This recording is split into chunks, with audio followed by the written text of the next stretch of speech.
One day in the morning, an elderly woman falls on the busy city street and Julian quickly steps off his bus to gently help her up while concerned passengers watch from the windows. Inside the bus, Marcus, sitting in the front row, notices the cash box next to the empty driver's seat is unlocked and hesitates nervously as temptation takes over. In a momentary impulse, Marcus grabs the canvas money bag, hides it inside his jacket, and slips out into the crowd surrounding the fallen elderly woman. Later that evening at the depot, Julian stands in disbelief next to his bus as his supervisor inspects the empty cash box and notes the disabled internal camera. Inside the management office, Julian receives a formal notice of suspension, keeping his head bowed in heavy anxiety while the investigation begins. Weeks later, an angry manager at a delivery company aggressively throws Julian's job application onto the ground, refusing to hire anyone suspected of theft. Passing by on his bicycle, Marcus hits the brakes and watches from across the street as Julian faces severe consequences for a crime he didn't commit. Julian quietly kneels on the pavement to pick up his crumpled application, maintaining his dignity despite deep humiliation and heartbreak. As he walks along, a woman ahead of him drops her handbag.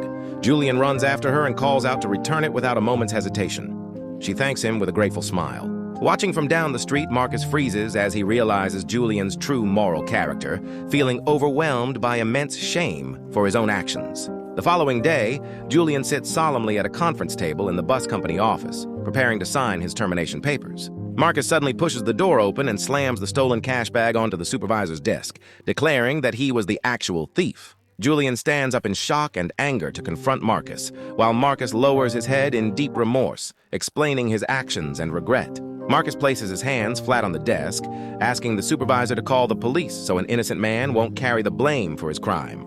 The supervisor carefully counts every dollar from the cash bag to verify it is complete, as Julian breathes a profound sigh of relief. Two police officers arrive at the office lobby and place handcuffs on Marcus, who willingly surrenders without resistance. After being led away, Julian turns to Marcus and speaks to him with calm and dignity, choosing to teach him a lesson in courage and repentance rather than animosity. The officers escort Marcus out of the building, while Julian stands at the top of the steps, fully reinstated and with his honor restored. Months later, Marcus stands at a sunlit bus stop wearing a high-visibility community service vest, diligently scrubbing down a public bench. Julian, proudly wearing his bus driver uniform again, drives his route down the bright city avenue toward the bus stop.